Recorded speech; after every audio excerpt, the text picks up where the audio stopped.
We live in times of uncertainty and dynamic change, and it requires economists to be more agile, flexible, and innovative. Innovativeness is very important since we're facing so many challenges. And one of such challenges is food security. How to ensure availability, accessibility, affordability, and stable supply of food to all. In addition, we need to consider that it's not only sufficient amount of food, but also safe food.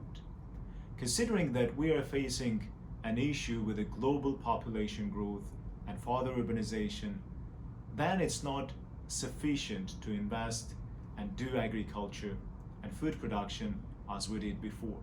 And therefore, we would need to think about innovative solutions that will help us to address three issues: productivity, efficiency, and sustainability. In addition to this, of course, we need to consider a resilience issue, because COVID-19 was an example of the disruption at the production level and the supply chain level. In other words, those are the 3+1 components that we need to consider. What are the challenges other than productivity, efficiency, resilience, and sustainability of the production? Of course, issues like climate change that we need to address, because climate change mitigation and adaptation has become an important policy aspect for the economies. So, what are the technologies that can help us to address those challenges? Among them, the number one would be the digital farming and autonomous farming in general, the convergence of the digital technologies and automation. Digital farming, or precision agriculture, simply means that we're collecting data from different sources such as IoT, equipment, satellite, and drones, analyzing that data, and based on that data, making a smart decision that would help us to address the issue of productivity, efficiency, and sustainability. And this would also help us to reduce the labor-intensive work of the farmers and help them in a transformation to the farm manager. The second technology that can obviously transform the system as we know it is a blockchain-based traceability.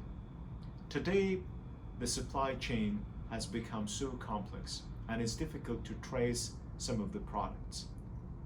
And also, it has become difficult for SMEs to integrate into the global value chains.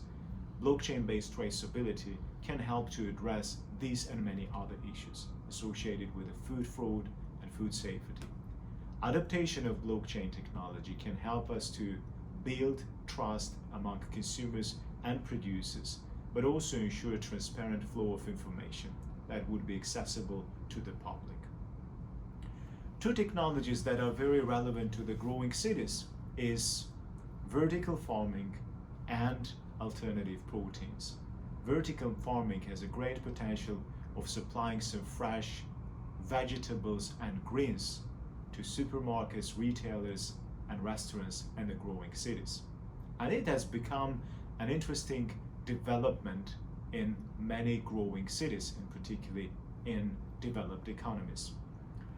In addition, we can speak about alternative proteins, and as we go and as we see that there is a higher demand for the proteins, and in particular animal origin proteins, and we all understand that livestock is producing so much CO2 emissions, and the livestock impact on the environment is very costly. Therefore, alternative proteins and technologies such as cell-based grown meats or plant-based proteins, plant-based the burgers and meats in general.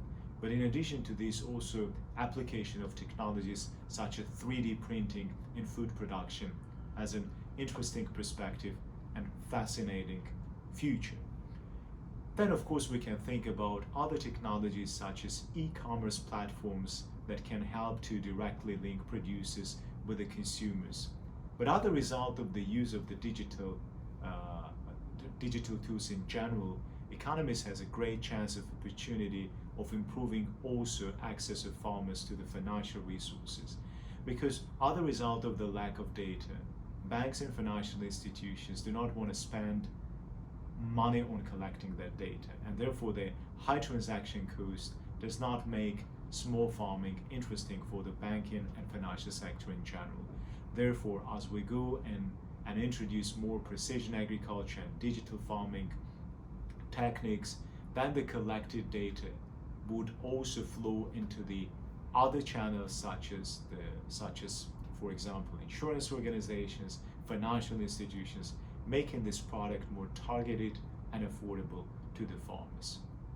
In other words, we're facing a lot of challenges. We need to address them, but even previously, when we look at the evolution of the food system and agriculture, we always thought that we may face a challenge of the food supply shortages. But thanks to the technologies and to the hard work of the R&Ds, universities, startups, and innovators and entrepreneurs, we've managed to supply food. And today, although we're still facing a lot of challenges, there are also many instruments that can help us to address